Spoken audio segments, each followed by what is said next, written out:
And here we go. We are live. Hello, everyone. Welcome to the Housekeepers Podcast. I am battling what only can be called a cold. Have colds actually come back? I think their colds are making a comeback. Like the flu's making a comeback. Like you can now say, if you're feeling under the weather, it's not, it used to be if you sneezed in public, you had to declare not COVID, I don't know. Anyway, Housekeepers Podcast. A little bit of a head cold, but we're going to get through it. This will be, I guarantee, the cleanest hour in podcasting. Our great guest today, Amy. How do you say your last name? Is it DeVries? DeVries. Yep. Oh, that's pretty close. DeVries. You're close. Yeah. DeVries with Emily's Cleaning in Utica, New York. Why Emily's Cleaning? Who's Emily? Me. Amy. My real name's Elizabeth Emily. Oh, really? Amy's a nickname. I don't know anybody named Elizabeth that has a nickname Amy. You're my first person. Amy Beth is my nickname. Amy Beth, the AB. Mm-hmm. Interesting. I know a lot of Liz's, Libby's. So that was the name for the business. I thought Amy's kind of boring. Elizabeth is too long. I thought Emily's got a nice ring to it. So yeah, Emily's does have a nice ring old-fashioned sound. Yeah. I thought you were going to say like it's a daughter or a grandmother or a mom. No, it's yours. It's me. Middle name, Emily. E-E-D. Yes. Well, welcome to the Housekeepers Podcast. I'm happy to have you on the show. Thank you. Way up there. How is the weather today? Cold. You're in upstate New York. We're in the 30s. Is it windy. snowing though? Not today. Not yet. Is there any snow on the ground? Up where I live, yes. Down here, no. Oh. Where do you don't live where you are right now? Mm-mm. No, I live about half an hour away. Oh, so not too far. Is that where you grew up? In Utica? No, well, close. I grew up in Cedarville. I'm originally from New Cedarville? Jersey. We moved to a dairy farm. We had a dairy farm down there. We moved to Cedarville. We bought a dairy farm in Cedarville. And that's where I was raised until 87, 86. And then we moved to Ilion. And then I moved to Columbia Center. And then I moved back to Cedarville. And then I moved to Rumson. To Rumson. So where in New Jersey were you? Where did you have a farm? We had a farm in Kinnelon. No, I don't know. Tell me, is Stillwater? it south? Is it north? Is it middle? It's near Patterson. Patterson, New Jersey, Newton, which is New Jersey. yeah, okay. So you're kind of in the middle, right? Yeah. And what kind was it? A dairy farm? Dairy farm. Yep. And so you grew up a farm kid. I did. Well, that's pretty cool. Yeah. I went to my first farm. I grew up in South Boston. We moved to Mansfield and stuff. I didn't know, and I was just a little kid anyway, so what would I know? But I legit had never seen a cow in real life until I was maybe 14. Wow. Yeah, and then I was just terrified by him because all the other kids quickly learned I had never seen a cow before, and so they chased me with pitchforks, cow poop.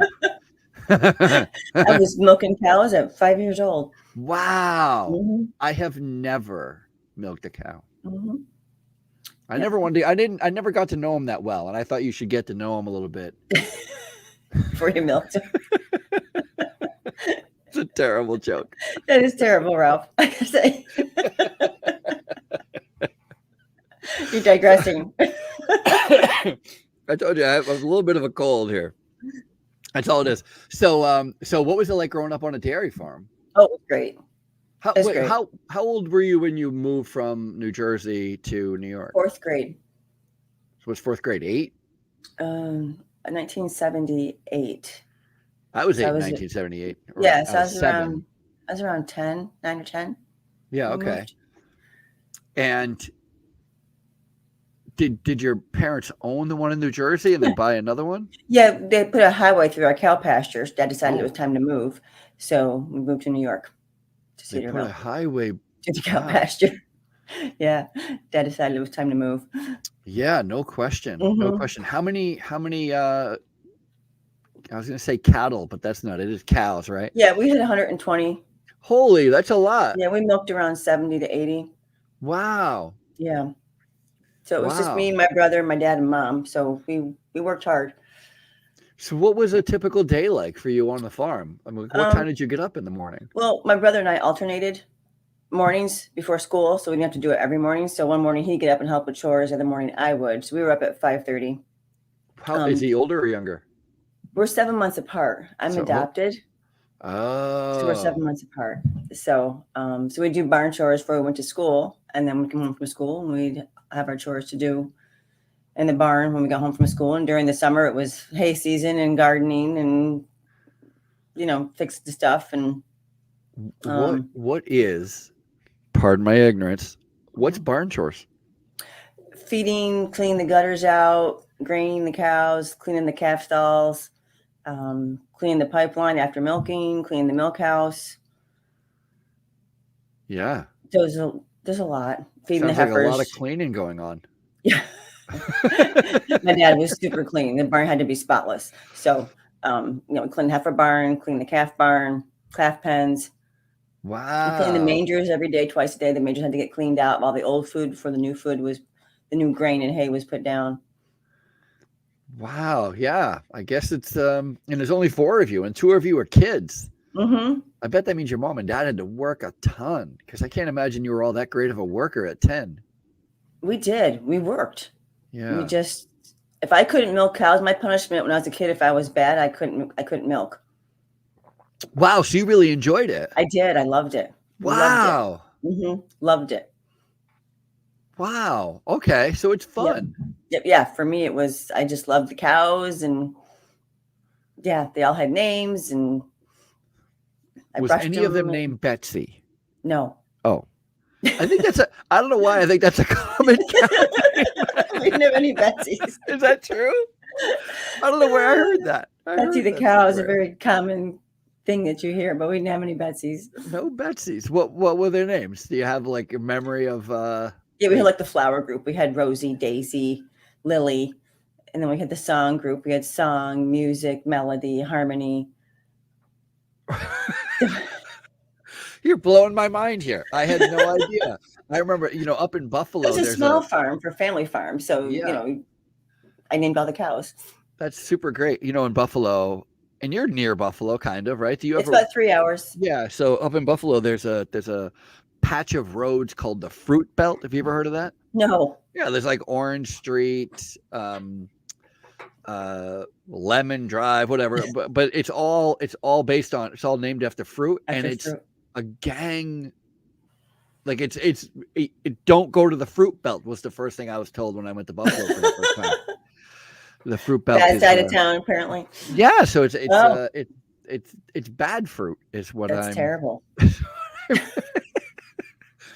The Fruit Belt is not good in the well, it wasn't anyway. That was gosh, I don't know, 8-10 years ago. So maybe it's a great place now. I'm not sure for those who live on Orange Street or Lemon Street or whatever their fruits are called. Grape dry. I don't even know what the fruits are.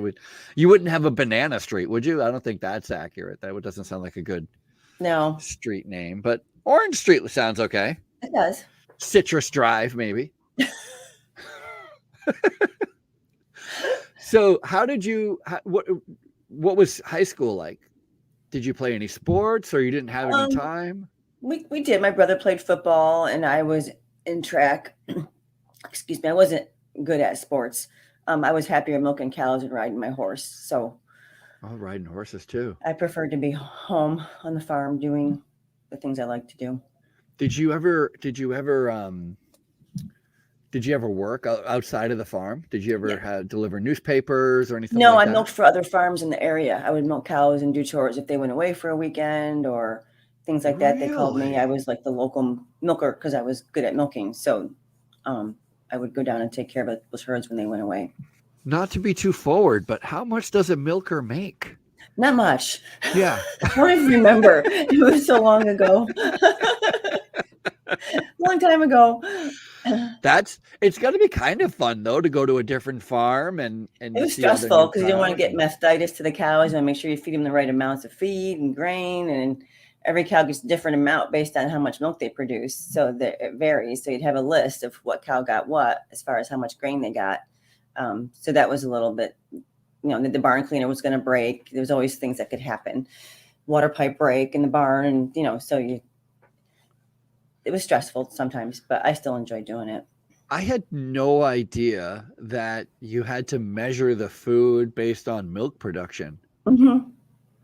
I have a dog, and if I fed him based on his production of anything, he'd starve to death because... And that with the cows. He doesn't do anything. Learned a lot today, aren't you, Ralph? Yeah, no, that's quite interesting. Like I said, I've never really been... I had a friend when I was in high school who grew up on a farm, and the big thing that I remember about him is two things. One, he hated the nickname the farmer, and everybody called him the farmer. I thought it was a great nickname. Of course, they were calling me the housekeeper, so his was way better than mine. But he also was always talking about riding calves. You got to go over and ride the calves. And there's no way I was going to go ride a calf. I didn't even know what that meant, but it didn't sound like a good time. But a bunch of that's all they ever talked about is riding calves, and they'd have like bruises on their face and, like getting bucked off. Yeah. Like apparently it's not easy to ride a calf. No. Have you ever ridden a calf? We had a cow we used to ride. She used to get out all the time. So up the neighbors, and we'd go up and get her and ride her home. Oh, very cool. Yeah, she was an odd cow, but she liked to get out. Maybe she was a little social. She'd always get out. We could never figure out how she did, but she always did. And they'd call, I'd go up and get her and ride her back home. It's actually kind of cool. It's kind of like at least you can get a ride back. So you don't have to. Kind of like that, actually. So that's all you've ever did then was just farming? Yeah, we farm. And then after high school, when we no longer were farming, I went into insurance. And I worked at MetLife and the Hartford. What'd you do? Was it in sales? No, I was in dental. I was in claims, Social Security. And then I moved to dental. And then I went to kind of like, I guess, middle management, I guess you would say. And then I went to the Hartford in marketing. And then my dad got hurt, and then I started the cleaning business. How long did you work in insurance? 15 years. Wow. So a long time. Yeah. Did you like it? No. I didn't. Okay. I didn't. I'm not a sit person. That's a lot of sitting. Oh, yeah. I could just imagine just processing claims. I worked for, I got a job for for NASDAQ, and it was like having to do evaluations on breakpoints for investments. And after like the third hour, I just wanted to shoot myself. I'm like, this is not... I remember when I was being interviewed, they're like, are you going to be okay working around other people? I'm like, totally. What do I care? I did not know what they meant was working around other people was sitting, shoulder to shoulder in a cubicle farm. I was like, this is not what I had in mind. That's it was a good job. I learned a lot there. I learned a lot at both places, which probably helped when I moved into the cleaning industry. But it was not it was a job I got after high school, Yeah. You just kind of stayed. Yeah. Yeah. What can I ask what happened to your dad? He fell off a roof. Oh, gee. And had to go to Syracuse a couple times a week for surgeries and therapies and that kind of thing. So I had to go part-time to take him to Syracuse. Wow. And why did you start a cleaning company? It seems so... I mean, other than your experience cleaning cow barns, 15 years in actuaries you generally don't see that connection. How did you even know to start a cleaning company? I always got compliments on how clean my house was. And I had to, I lost all my insurance and my pay. I mean, you go part-time, so I had to do something to work around. And so I just threw an ad in the paper, and I thought, well, everybody says I have a clean house.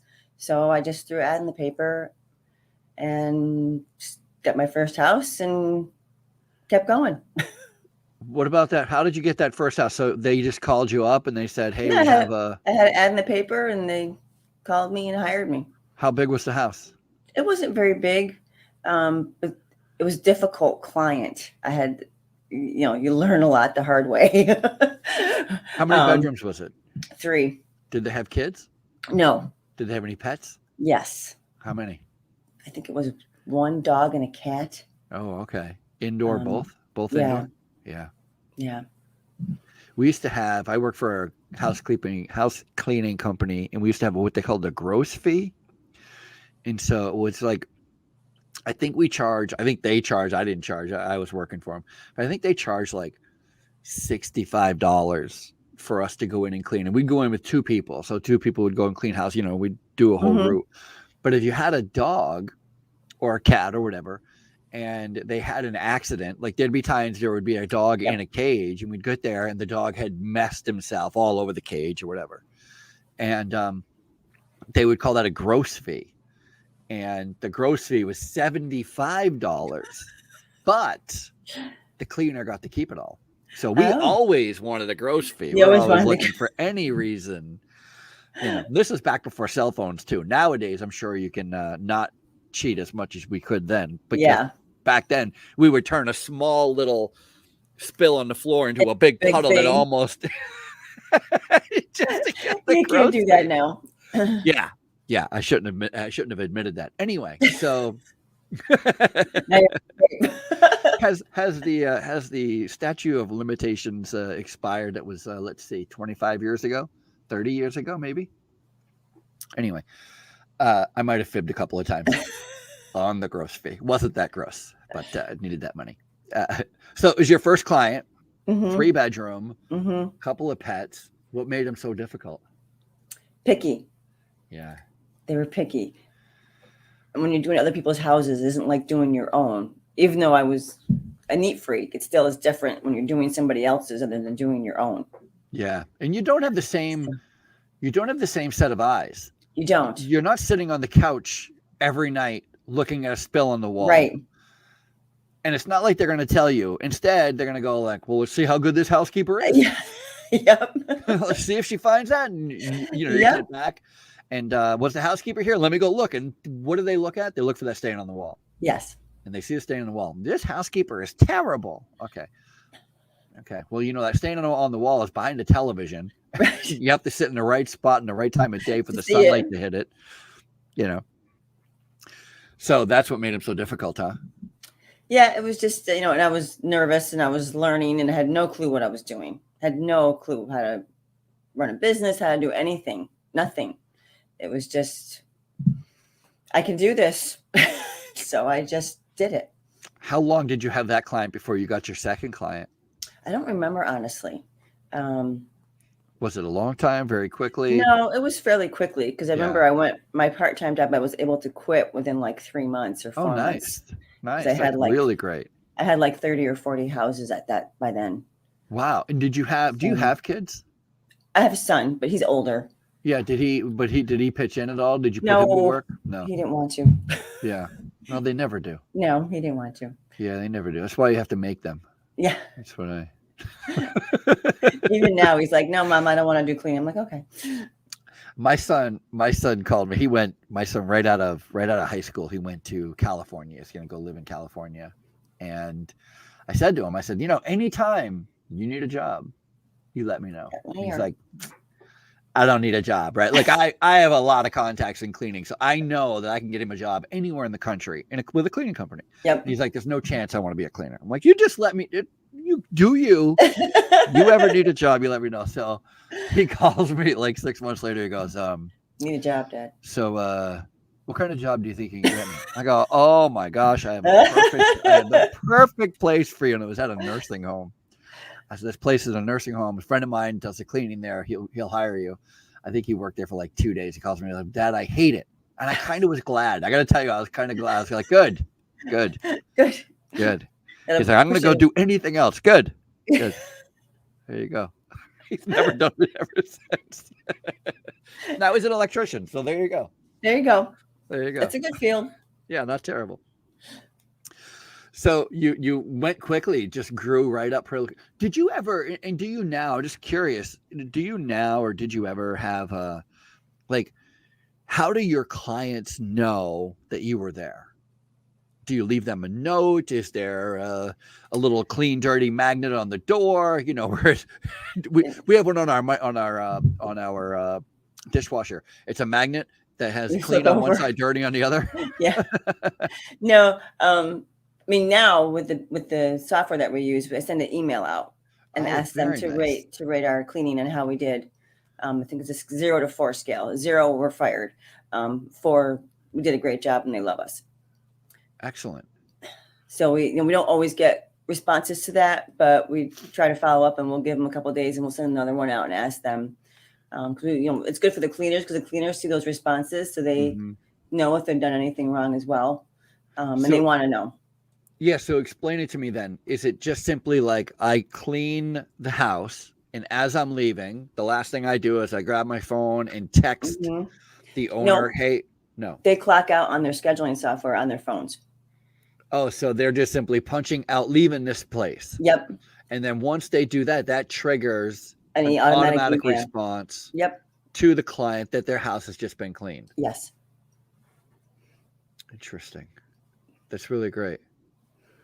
That's really great. I think, so we have a cleaner here, and my wife does, 2 things. One, she always cleans before she gets here because she's insane.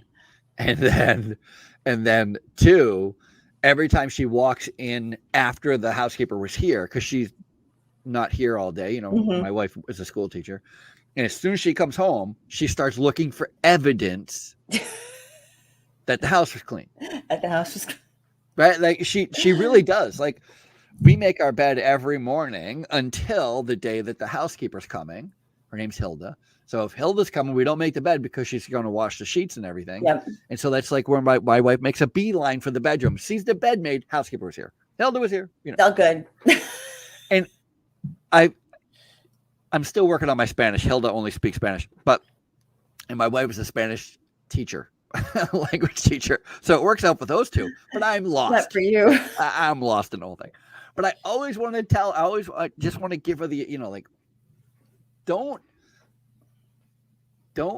I just find it challenging if you're making the customer go to look for evidence that you were there. Is there some way? That's why I like that software idea. Is there some way to let your customer know that you were there without them having to go look for it? Because, as you were saying with your first customer, what were they looking for? They were looking for messes. They were looking for dirt. They were looking for things because anything that I missed. Yeah, whatever you missed. How dare you? That's really, really interesting. That's a great software. That's a great program. Yeah, we love it. How do you dictate, like, if there are problems or anything? It's all through a messaging board on the software. Oh, so you can just add right there. Hey, we found a hole. We found this. Yep, we do technician notes right on the software. That's and nice. We get a notification in the top corner that there's a message for us, and we can go and click on it and see what the technician note is. Awesome. That is really, really great. Yeah. How many employees do you have? 11. 11. Wow, good for 11. You. Yeah. That's really great. Do you clean on weekends or just Monday through Friday? No, just Monday through Friday. See, that's even better. And it's all during the day? Yeah, we start early in the morning, like at 4:35 in the morning, because we do our small businesses. Oh, we talked about that a little bit before, you and I. You do have a little bit of commercial cleaning as well. Yep. So we do our offices before 8 o'clock. We're done by 8 with them, and then we move to our houses at 8:30. Yeah, that's quite that's a really great way of doing it. When again, I think I've worked in almost every cleaning industry myself. And one time, we cleaned office buildings and we cleaned banks and we, dental offices and that kind of thing. But all of it was done at night. We did nothing in the morning. And we never had to do it at night because, like you're saying, they don't open till 8. Some places don't open till 9. Yeah, till 9. And the staff love it because they start early in the morning. They're done between 12 and 2 on an early day. So they love that. That's super great. That's really great. So that's really fantastic. So how long has it been since, when did you start this company? Like, how long have you been in business? 17 and a half years. Wow. Good for you. Years. Yeah. So we started 2004 was when I started. I became an LLC in 2008. 2008. Yeah. Wow. That's really fantastic. Yeah. It's surprising. It's the type of business that, number one, you can grow very fast just by word of mouth, right? You don't Yep. need a lot of advertising out there. Although I would argue that advertising helps you get a little bit more specific in Yes. what you're targeting. You know, there are some neighborhoods around me that are multi-family facilities. You're right, like there's a bunch of facility, you know, like there's 2-3 families in one house kind of thing, and then you know go a few more miles down the road, and there are houses that are one family, but they're the size of two of the two family. Yeah. And if you're going to clean both homes, which one makes more money for you? I would take the road trip. So Yeah. Yeah. do you specialize in anything? Do you have like a certain client that you're after? We have a really big range. I've actually gone through that and done this kind of see if we had like a specific client, and we have we don't have a basis in one kind of client. There's a big variety there. People always say you got to find a unique client, and we just don't seem to have that. We kind of go across the board on everything. We've got seniors, we've got small homes, we've got 7,000 square foot homes, we've got apartments that we do, single parents, people in their 50s and 60s, people in their 20s and 30s. So it's really a huge gamut that we kind of run. That's really great. How do you advertise right now? What's been your... Right now we use Facebook, radio, and LinkedIn is what we use right now. Really? What do you do for radio? We have a spot running during the morning commute, and then the afternoon, and then on the way home. And it's just like right now we're focusing on our residential with Christmas cleaning, getting your house ready for Christmas. And then after Christmas, you've got all those pine needles you want to clean up. Yeah. So that's what a commercial is running right now, is for that to focus on. And then we'll probably switch it in January and head more toward the commercial area again. Wow, that's really smart. That's really smart. I wonder how, radio is just one of those things where, because there's internet radio, there's podcasts, there's tapes. Are there tapes anymore? CDs. CDs. I don't think there's tapes anymore. I remember when I was a kid, I always listened to cassette tapes. I did too. And so, when I was driving, I'd always just listen to, Huey Lewis and the news or whatever. And somebody'd say like, "Oh, did you hear on the radio?" And I remember at one point it just dawned on me that I never listened to the radio. I'm like, what station is? I always just listened to a cassette. So I never, like, what? There was a contest. I didn't hear about the contest. I listen to talk radio now. Oh, news talk. We have a station here that's all talk radio. Oh, AM side of the dial, yeah? FM. It's an FM station. Oh, really? Yeah. That's really great. And is that the station that you advertise on? It's one of them. Yep. And then the other one is like a light listening station. Wow. Radio. I haven't considered radio. Maybe I should consider radio. I don't know if it brings us a whole lot of business, but it is a good way to get your name repeatedly out there so that people think of you when they think of cleaning. Yeah. And they hear it on their way home. They hear it on their way in the morning. They hear it on their lunch. Yeah.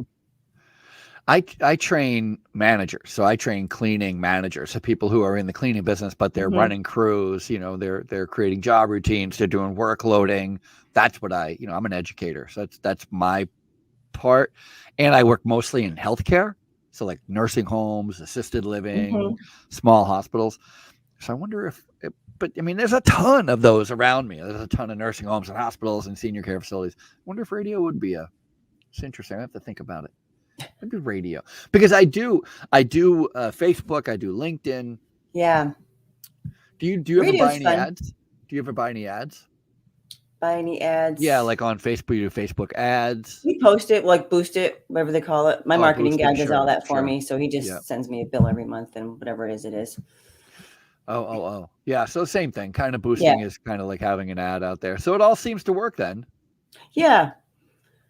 I'm not sure what other routes you could go other than TV, and I'm not into that. So, well, I got to say that when I worked for a company, from the company that I worked for, we were doing house cleaning, residential house cleaning. The owner would be very specific about the neighborhoods he wanted to get into, and we would go walking. We go to that neighborhood with door tags, door hangers, and we would just walk on hang door because he was just trying to get business in that neighborhood. Yep. And it was probably more strategic on his part. Like he saw a neighborhood he wanted to get into, but the way he sold it to us is we were always looking at it from a geography point of view. So where we drove, Yes. you know, how far out you got, you know, because there were some days where because of the drive was so long, you could only do 2 houses. Yeah. And then there were days when the drive was really short and you could do 4 or 5. And of course you got paid per house. So the more you can do, the better. So the more you could do, the better. And so there were a couple of days during the week where you'd be like, nobody wanted to do those because they were so far away and you couldn't, you know, you wouldn't have time to do anything else, you know. And he'd have to incentivize us, pay for gas or whatever, you know. Let me give you a little motivation here. Yeah, we're young kids, though. I mean, I was only, you know, 19, 20, you know. 21. Oh, wow. Yeah, so I'm just a young kid cleaning houses. What'd you do for a living? Would you? My first, I always tell this story, and I don't think anybody appreciates how great it was. But one of my first jobs was cleaning at a condo at a resort in Vermont, and what made it really great, there were a couple of things that were really great. Like you got to keep anything that people left behind. You know, could be really good. Well, you know, they used to leave like beer and cigarettes and potato chips. You know, I got the best pair of sweatpants I ever owned. Somebody left them behind. But one of my favorite things, and this is going to sound really terrible, but I was the only guy, and so that was really great. Anyway. It's not a bad thing. No, it's not. When you're 16 and you're the only guy on the crew, it's not bad. You know? Not bad. It's not a terrible job to have, you know.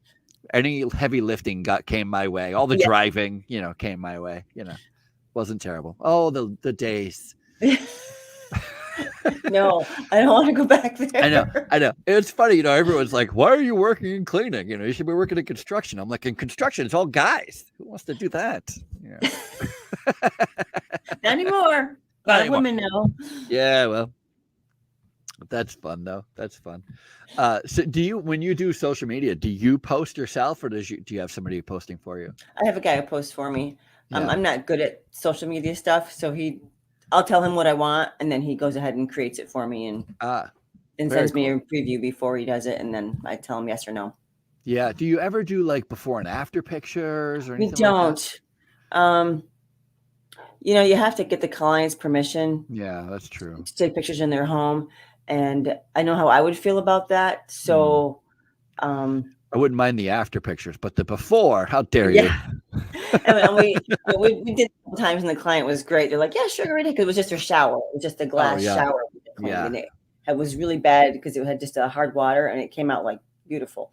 So she let me post those, but we just don't do a lot of that because I just don't feel comfortable asking people if I can take pictures of their home. I know, you know, there's companies that manage their entire operation through pictures. Mm-hmm. So that's how they let everybody, you know, and I don't even know that they do before and after, but more like just after. Yeah. And so they'll clean a house and then they'll take like 3 or 4 snapshots of, you know, the bedroom, the living room, the kitchen. It's all perfect. It's all in order. The floors are still wet, so they're shiny, you know. Yeah. It's a trick, by the way, in those of us in the cleaning industry.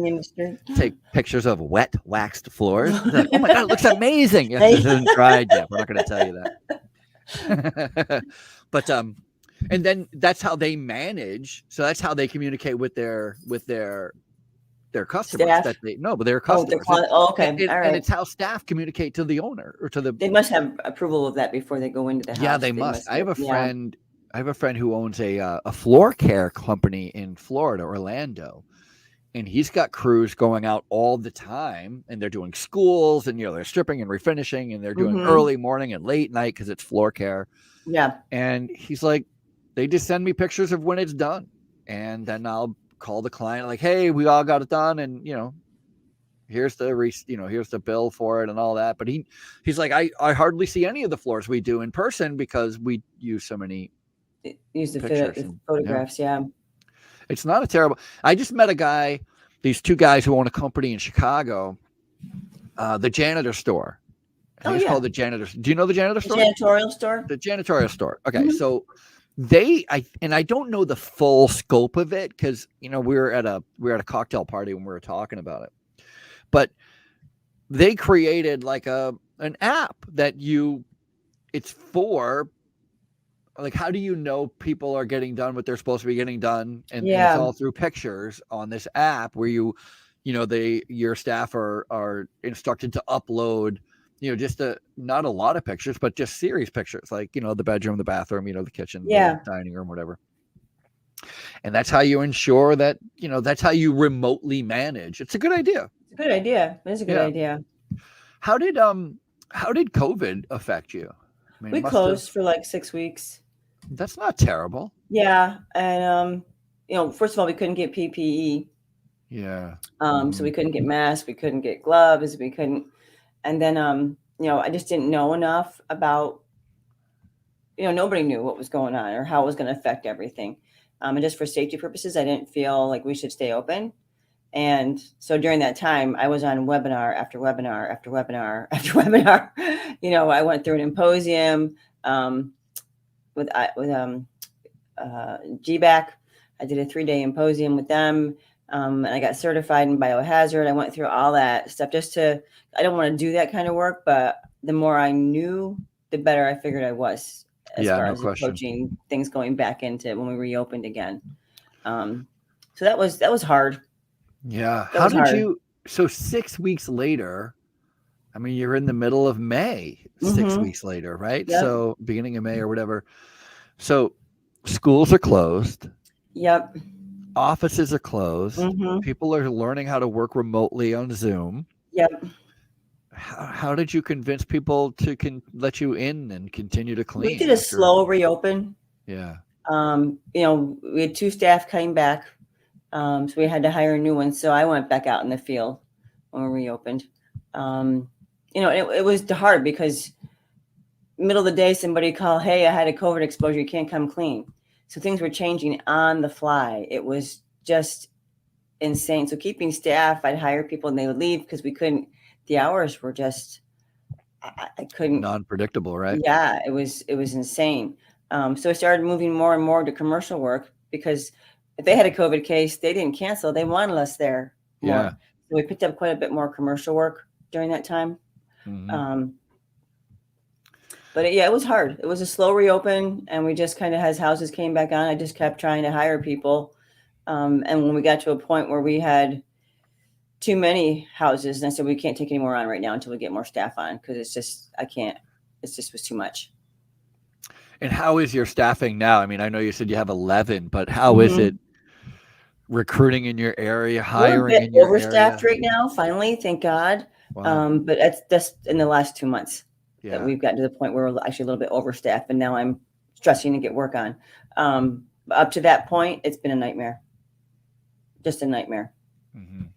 We had a waiting list. We couldn't get clients on. We couldn't get, we couldn't get any staff hired to get the work on. Yeah. So that was super frustrating. We could have had a much better year than we did if we had been able to get more people hired and get those people on that wanted their houses clean that we couldn't get in for like 3, 4, 5 months. It's been kind of like a catch-22, right? Yeah. Because I've always been under the kind of, I don't know, my modus operandi is always get the business and figure out how to do it afterward, So sign the business and we'll figure out how we're going to get it clean, how we're going to get it staffed. We couldn't. We were working 45, 50 hours a week, those of us who were here. Yeah, no, and that's there was just no more. That's my point. Like, that's what I was like prior, and then come COVID, and I work in healthcare, and 1 out of 5 healthcare workers quit in the beginning of 2020. 1 out of 5, and then I mean, even right now, there's like 6.2 million jobs open right now. Yeah, vacancies. 11,000. I just did a report last night. There's 11,000 employees were interviewed, instead, or 11,000 of the employees interviewed, 11,000 said they're working short-staffed, and so they're taking on extra positions, doing extra work that was prior to 2020 not part of their job assignment. Yeah. And the number one reason why in healthcare that people were leaving was because of fear of COVID. Yeah. And like, I remember just nurses just walking in and hearing that there's a COVID positive resident and turning right around going, nope, I quit. And they're like, well, no, wait, Yeah. because in It was healthcare, scary. especially, but in healthcare, especially in nursing homes, if if staff don't show up, we have a real problem doing feeding people, giving them their medication, getting them help going to the bathroom, getting showers, getting out of bed, and just the daily luxury. If you got up Overall. this morning on your own and went to the bathroom, imagine not being able to do that. Yeah. And then not having people helping you. So they're like, nope, my health is more important. And you're like, well, okay, can we be safe and help? I mean, is that possible? Right. So it was, working in healthcare is really, really an interesting. Just challenging. Yeah, it's very challenging when it comes to, but we've been through it all. I mean, I've been working in healthcare so long. I remember I've been through HIV. I've been through the swine flu. I've been, hepatitis A, B, C, staph infections, MRSA, VRE, C. diff, all of these. I mean, I used to make a joke, and this is so terrible in retrospect. But I used to make a joke. Most nursing, it's a great setup, right? Most nursing homes are what they call semi-private, meaning there's usually two residents or two people move into the same room. Mm-hmm. So there's two people in one room. And if you've ever seen that situation, they're two strangers. It's not like they know each other. Yeah. They've never known each other. Now you have two competing televisions, both watching different programs, and the TVs are beside each other. You know what I mean? Like it's never all that great of a thing. There's technology where they're trying to give headphones and all this stuff, whatever, but it's just a challenge. And the real lucky ones are those who get private rooms. Yeah. Ones who just have have a room by themselves.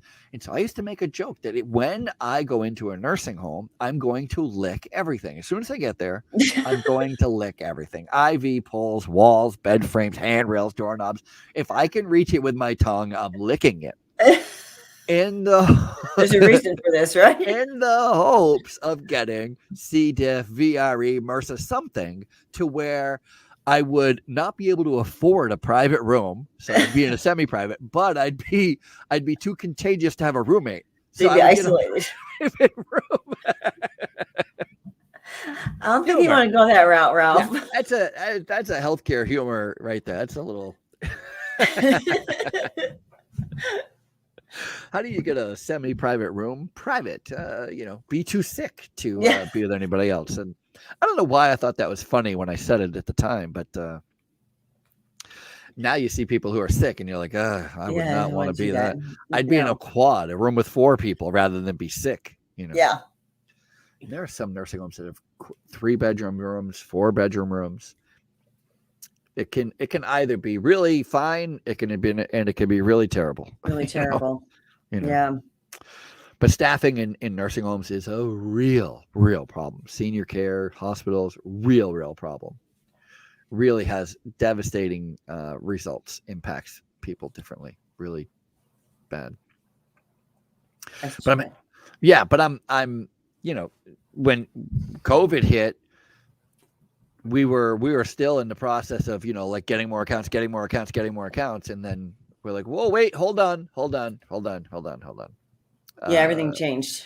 Yeah, everything changed. And then I work in education and as a consultant, and soon as it came out, consultants shouldn't be allowed in healthcare. They're like, you need to go. But we still want you here. So is it possible we can still do like the inspections and the in-services and the training? And so I started doing it using FaceTime. So that was my first intro to videos. We'd do FaceTime inspections and we'd be like, let me see the other side of the toilet. They would watch videos. Put your phone over. Yeah.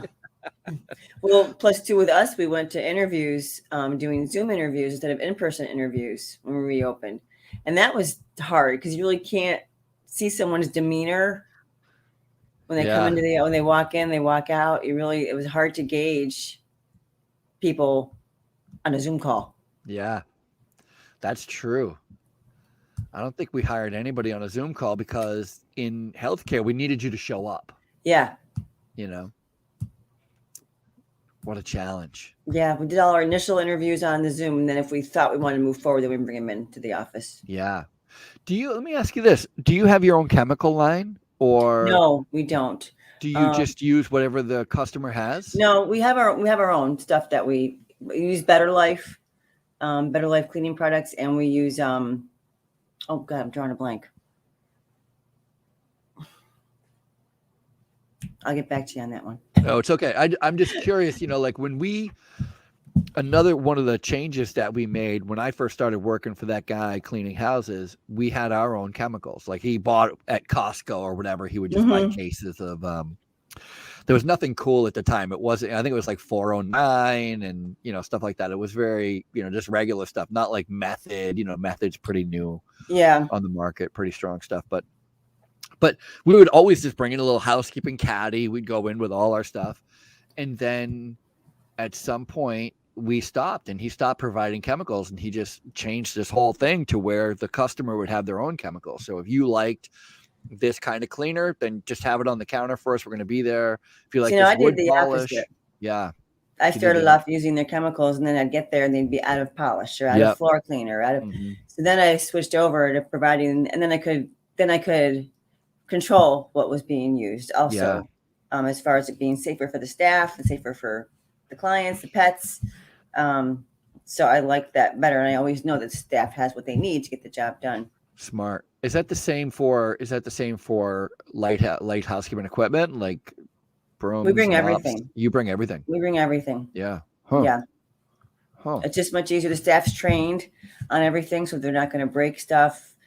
Trying to use a different vacuum cleaner and you break somebody's Dyson, that's huge. Yeah. I don't want to replace that. Yeah. Dysons are huge. So, we have a few homes where we have to use their supplies just because there's allergy issues but that's only in special cases where we do that. Do you have like a brochure that when you are signing a new account, do you go like, hey, these are the chemicals that we use, this is the chemical list that we have? No, nobody ever cares. Yeah, nobody. We get a few once in a while that, what do you use, because they have allergies or they have reactions to certain things, but for the most part people don't really care. And our website says that we provide chemicals that are safe for the environment and safe for the pets and people, anyways, but the disinfectant that we use, we had to start using that once we reopened, and there's no safe disinfectant. There's no green disinfectant. No. Nope. There's no green. No. And that's always fun because I have a lot of vendors on my show and I talk to a lot of vendors and they're always like, this is a safe product. I'm like, it's not a disinfectant and it's safe. There's no. Even today during the entire pandemic, the number one product that the CDC recommends, and they still recommend today, is bleach and water. And bleach and water is the opposite of what we would call a green chemical. Yes, very much so. It's the opposite. Yeah. No question. It's but it works. It does. Yeah. Disinfecting is kind of a new thing for house cleaners or hotel cleaners. I found that when we first reopened, it was really important to people. And then as people have kind of gotten used to this whole thing, they don't really care anymore. I know. I've been talking about contact time for my entire career. Like, how does it work? I mean, I can't tell you how many thousands of in-services I have done on contact time to audiences that could not care less. I mean, they were just like, gee, who gives a crap? And the one place like we see where there's stuff that actually are you worried about contact time is like in our offices where they were spraying before they hired us. And you can see all the damage on the doors from spraying the handles and letting it sit and just running down the door, Yeah, that was a huge misnomer. And in healthcare, in most healthcare facilities, we have what we call low temp laminate. You know what low temp laminate is? It's most furniture is laminated, so it's like a pressed board or a particle wood. Most, I mean, you can still get some real wood furniture, but nothing you're going to buy, Walmart or Target or even IKEA. All of that's pressed board. and then it has a laminate on it. Yeah. And there's two types of laminate. There's a high temp laminate and a low temp laminate. And the high temp laminate, as you can imagine, is very durable. Like it's really, really durable. Like you can beat it with a hammer and it's not going to go anywhere. Low temp laminate is the worst part about low temp laminate. Looks great. It's porous. It's not waterproof. Yeah. And so if you put a cup down, if you ever do this, you put a cup down on a table or something and it has condensation. And so the table, you can see a white ring. Yep. That's a low temp laminate because the water is going through the laminate. And when the COVID came and all the companies said the contact time for chemicals to be effective is 10 minutes. 10 minutes. Everybody went to 10 minutes. It really, I mean, I can't tell you how many thousands of pieces of furniture I have seen. People have sent me pictures. Yeah. And they're like, look, it's ruined. Look, it's ruined. Destroyed. It's destroyed because you can't put low temp laminate furniture in a pool for 10 minutes and expect it to continue to be. And here's the worst part. The worst part is the reason, like, you never heard of any chemical that was 11 minutes or a 12-minute contact time or 15 or 12, all 10 minutes. Why 10 minutes? Because the FDA does not allow any chemicals that has a kill time that takes longer than 10 minutes. Oh. So it wasn't like Clorox that went, say, they're like, green, whatever the chemical is. I don't mean to point out any chemical, but the reason why any chemical went from contact time was 60 seconds or less, which is the traditional normal contact time for a disinfectant to work, to 10 minutes, not because they did any tests, because they didn't want to get in trouble. Yeah. So they all just said, I'm going to max out the time. So 10 minutes is the time. And then, of course, you can imagine trying to blame chemical companies because you didn't, we disinfected for 10 minutes on every surface. Right. Chemical company would be like, yeah, of course you did not. And so it's a way of chemical companies not to be liable for for disinfectant not that makes working. Sense. Burns my chops because it's so ridiculous.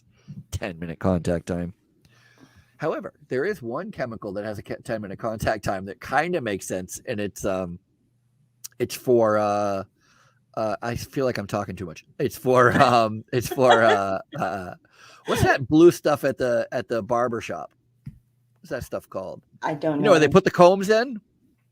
Oh, I don't know. You know what I'm talking about, though? Yeah, I know what you're talking about. That chemical has a 10-minute contact time, which is why they don't spray the combs. They actually dip it in that container, let them sit and soak because it has such a long contact time. I didn't know that. Yeah, now you do. I learned something new. Anything else you want to know about cleaning? I'm your guy. Not about the interesting stuff, of course. All about the minutia. All the minutia stuff. Well, this has been really fun. I appreciate you coming on and talking about how you got into the cleaning industry, and it's really fascinating. Yeah, thanks, Ralph. I appreciate you having me on. So, what is your next? Like, what's next for you? Are you just continuing to expand? Are you? Yeah, we want to expand. We're interviewing for a business manager right now to come in and start helping out. Fun. And then we'll be looking for a field supervisor, someone to start taking over the inspections and that kind of thing. So we're hoping to keep pushing forward and keep growing and to see where it goes. When I never got the position, but when I was cleaning the condos, when you got pretty good, you got promoted into the inspector role. And so then the inspector would just be the ones, they would help clean, especially in the morning. But then at a certain time, they would just grab their clipboard and have to go start inspecting all the rooms and making sure everything was all right and everything was good. So inspect those. That's an important role. Yeah, right now I do it, so I need to get off of that. But are you finding yourself working in the business instead of on the business? I don't clean anymore, but I do the quality inspections and that kind of thing. So I need to get out of that. Yeah, that part of it. Yeah. So you're still just doing the advertising through LinkedIn, Facebook, radio. And radio. Really interesting in radio. I'm interested in radio. I wonder if radio would work for me. I'm right. I'm here next to New York City too. So I have a You have a pretty much bigger pool of people much to bigger work with. pool of people. Yeah, Yeah. How many people live in Utica? not a lot. I think Utica alone is probably 60,000. Then Oh, you have the wow. outlying areas of like New Hartford, Clinton. Yeah. So it's not a small community. No, but it's not like a big city either. Yeah. And it's, for the city size, it's really a small town feel here. It's just a really cool place, and they've done a lot of revitalization around the community. They're building a brand new hospital here. Oh, wow. And they're putting an add-on to our sports center, the Adirondack Sports Center. They're putting another whole different building to that to be able to do more sports competitions. And Oh, wow. so they're really That's a lot of growth then. A lot of growth. Yeah. That's really great. Utica's in a good spot because we never really get hit hard with anything. It's kind of. You mean for weather? No, not for weather, but it's like the economy goes. It's kind of always just kind of steady. You'll feel some stuff, but it isn't like a huge impact like you get in the bigger cities. It just happens to be kind of sheltered here a little bit. I don't know why, but it is. Yeah, no, that's good. Yeah. That's good. I think that's kind of indicative to a lot of places where it's the same modus operandi, whether the New York City's on fire or not. Yeah, it doesn't matter. Right? If they're just going to keep rolling, and we have a great community here, great people here. So yeah, it's a really great place to have a business. Yeah. We had some comments. Oh, this is nice. I always wanted to make a podcast about environmental services. Okay.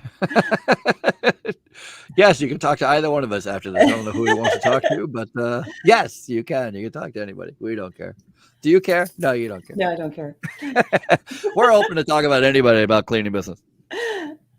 So how do people get a hold of you? If they wanted to work with you, or if they wanted to work for you? Yep. So our email is emilyscleaning123@gmail.com. So it's Emily's Cleaning, the number is 123@gmail.com. Our website is emilyscleaningservice.com. And our phone number is 315-822-5743. I should put that down in the chat. Let me write it in the chat. Let me just do this. Ralph, I think contact info. Yes. Emily Cleaning Services. Service.com.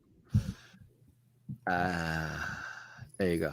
I put your email. I mean, your website. Emily'sCleaningservice.com. And I just posted it on all the social media that was that we are currently live on, so everybody will get your at least your website, which is really great.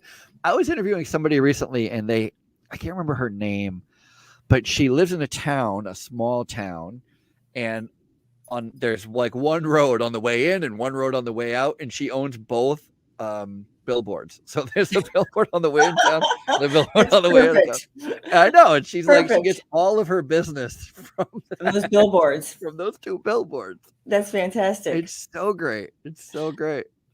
And apparently wherever she lives, it's very inexpensive. So the billboards were very inexpensive, and they're always up. And she's like, that's all I do. I just have two billboards. You can't beat that. I know. It might be my next step. It's a billboard. That might be my next. She said she swears by it. I've never tried it. I always see him on the side. I think, boy, I really should do that, and I just forget about it, and I don't. Yeah, I wonder how much. I wonder if it'd be an affordable. I don't know. I'm gonna have to look into that. Yeah, I know it would not be affordable here. No. New York City, Long Island. No. I imagine the billboards here would cost a lot. Yes. A lot of money. Coffee costs a lot of money here, so.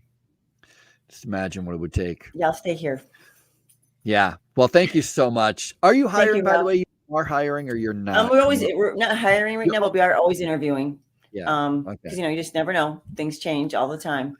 Well, and your whole idea is to continue to grow, right? So, yes. Yeah. So we're always interviewing. Yeah. And I just wanted to I want to get it out. When it comes to commercial cleaning, what is there somebody you're actually after? Do banks make the most sense to you? Do schools make sense to you? Do dental offices? What makes sense to you for a commercial cleaning? If I was a commercial facility, how would I know that I should be calling Emily's Cleaning Services? Insurance offices, accounting offices, So when you say insurance or accounting, are you talking about office buildings, like Class A office buildings that maybe don't open until 8, open Right. until 9? Right. So you're looking for commercial cleaning businesses that can be cleaned between 4 a.m. and 8 a.m. 8 a.m. Is that fair? That's fair. Yep. Okay, And we good. do a couple restaurants too, where we do their bathrooms and we do their dining areas before they open. So we do Do them. you do like, kitchens?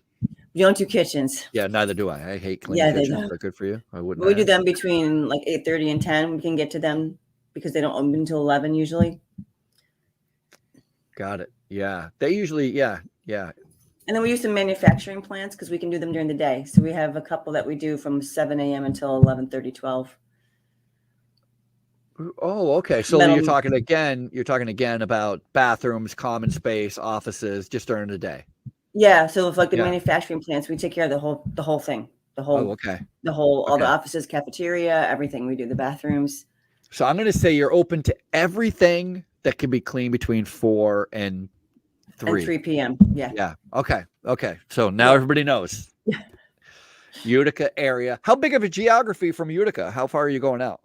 Is We it go a out 30-mile radius? about 25 to 30 tops. 25. Okay. Yeah, we go to Rome, which is not, Okay. it's about a 20-minute ride from here. Okay. And then Clinton, Holland Patent, Barneveld, Okay. Ilion. We do some stuff in Ilion and Frankfurt, Schuyler. Okay. Now everybody knows. Good. Yeah. That's all I Thank wanted to you. make sure. I just want to make sure that we got the geography down. We get exactly what you're after for your customer. And that's it. I appreciate it, Emily, Ralph. so much. Emily's Cleaning Services. Amy DeVries. DeVries. DeVries. I'm so DeVries. sorry.